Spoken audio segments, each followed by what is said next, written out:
Hey everybody, welcome to Tool Jam. I'm your host Jeremy Foster, and I'm going to be facilitating a conversation with Bryce Johnson all about inclusive design. So there's a lot of information in Bryce's head. We're going to get it into your heads, so hang tight. Bryce, how you doing? I'm good. Awesome. Good. Can you tell the audience about yourself, who you are, what you do? Yeah, I'm Bryce, and I'm a designer at Xbox, and I focus on applying Microsoft's inclusive design practice to gaming. Great. All right. So Microsoft's inclusive design practice, what is that? Well, so when we think about inclusive design, let me sort of take a step back. And I think when people normally think about people with disabilities, they think about things like personal health conditions, like I happen to have cerebral palsy. But it's important to remember that cerebral palsy is not a disability, it's a health condition. And to get that kind of idea across, the idea is that in 2014, the World Health Organization changed its definition of disability from a personal health condition to a mismatch of interactions. So what that sort of means is that it isn't about the health condition, it's about the environment that people come across.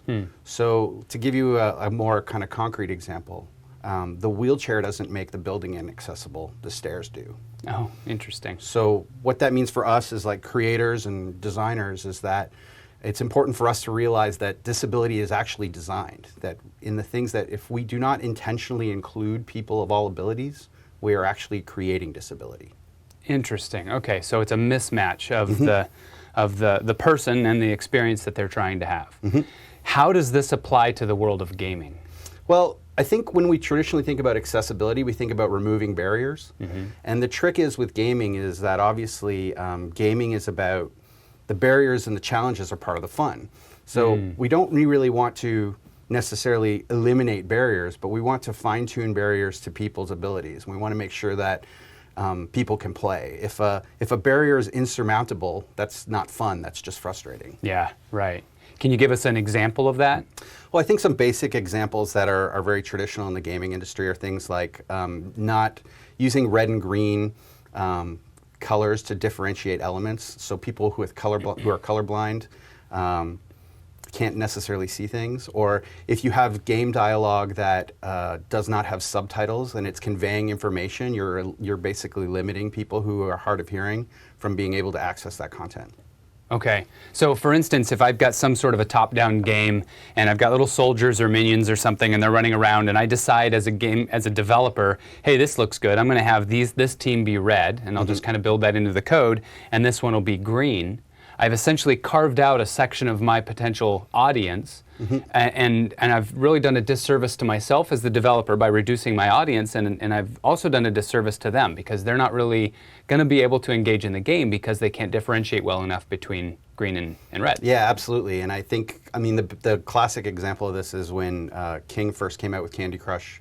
You know, there was a lot of color, there was a lot of using only color to differentiate elements. Oh, I see. And they fixed that, and now their game is much more accessible to people. Okay, now you said only color, so that maybe alludes to some strategies on using multiple ways of differentiating things to allow people with, you know, maybe one person has color blindness, but another person has difficulty reading. Right. And so you include both of those, and now you've included both of those audiences. Is that the way we should think? I mean, absolutely. I think it's just about thinking about multiple facets of how we display and present information, and to have something that'll catch someone's ability. So in the case of King, they added shape, okay, as well as color. Okay. Now you were talking to me earlier about game mechanics and making game mechanics inclusive. Can you expand on that? Yeah, I think a really good example of a game mechanic which is very hard for people with limited dexterity is a QuickTime event. Okay. So like in Tomb Raider, when you have to hit A at a certain point or X at a certain point. Oh yeah, I've done that. So when you have limited dexterity, I'm going to give you like kind of an example. Imagine like if A was on your controller and X was on the floor and Y was on the ceiling, and you had to try to hit all those buttons. Now it might seem like a silly kind of example, but for people with mobility impairments, that is actually kind of real. So the way that we can tackle a QuickTime event to make it more inclusive is we can make them smart. So maybe the first time you fail, it gets progressively easier by doing things like you can increase the time for the QuickTime event. You could reduce the configuration of buttons. Maybe it's just a single button that needs to be pressed. And maybe if you fail enough, they'll just let you skip the event. It's interesting that you posed these disabilities, or what we've used the term disability, and you're defining them as barriers. And then you said that in the gaming world, this thing that is normally an unfortunate circumstance, this thing that we wish wasn't there, and we're going to have to design around it, is part of the fun. Yeah, absolutely. And so if I'm making games, should I be using, I mean, I guess I'm strategically coming across, I mean, I'm designing barriers into my game anyway, right? I'm trying to make people shoot at you, and I'm trying to make people run into you, and you're trying to avoid that. That's the whole point of the game, right? Yeah, absolutely. It's really just about being cognizant about people's abilities and kind of understanding that you're not the audience in a way, that you're more than that. There's actually a quote that I have that's really always inspired me. It's from Satoru Iwata from the GDC keynote that he gave in 2005. I'm just going to read it. It says, I'm most concerned, now I'm going to pick this up. I'm most concerned with what we think of as a gamer. As we spend more time and money chasing exactly the same players, who are we leaving behind? Are we creating games just for each other? Do you have friends and family members who do not play games? Well, why don't they? And I would ask you this: have you challenged yourself to create a game that you might not play? Oh wow, that sounds hard. Yeah, but I think it's something we all can kind of do, right? I think we can think about putting ourselves in someone else's position. Yeah. We can all get into situations that allow us to do that. And one of the things that we have in our practice is this idea of the persona spectrum, which is that people's abilities sometimes are permanent, they're temporary, or they're situational. Okay. So let me give you kind of an example of that.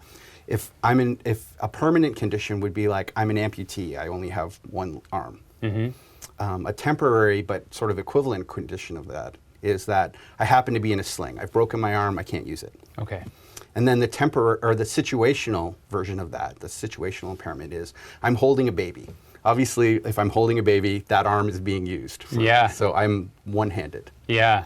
Oh, that hits home.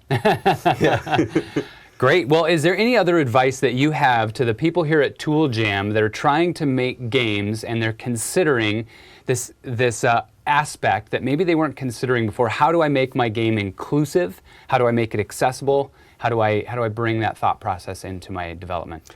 I would honestly, the IGDA puts out, or members of the IGDA, the International Game Developers Association, puts out a list of gaming accessibility guidelines. Oh, good. So if you search for gaming accessibility guidelines, there's some really great tips in there. I would love to see some tools come out of Tool Jam that help make it easier for developers to make their games more accessible. Yeah.